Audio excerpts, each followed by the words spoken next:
ते वाढवले आहे त्यामध्ये खरं तर संत्रा उत्पादक शेतकरी पहिलेच अडचणीत आहे.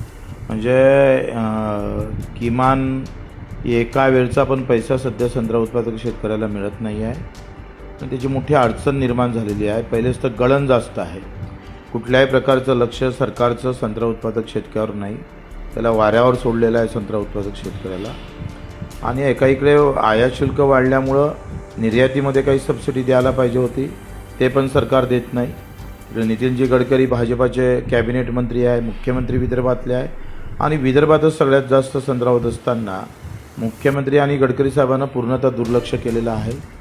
ते आता सांगतात का नवीन कलमा लावा, पण आज जे आपण पाहतोय, आज जे संत्रा उत्पादक शेतकऱ्याचा मोठे प्रॉब्लेम उभे राहिले, त्यासाठी मला वाटते खरं तर त्यांना एक पॅकेज जाहीर करणं गरजेचं आहे.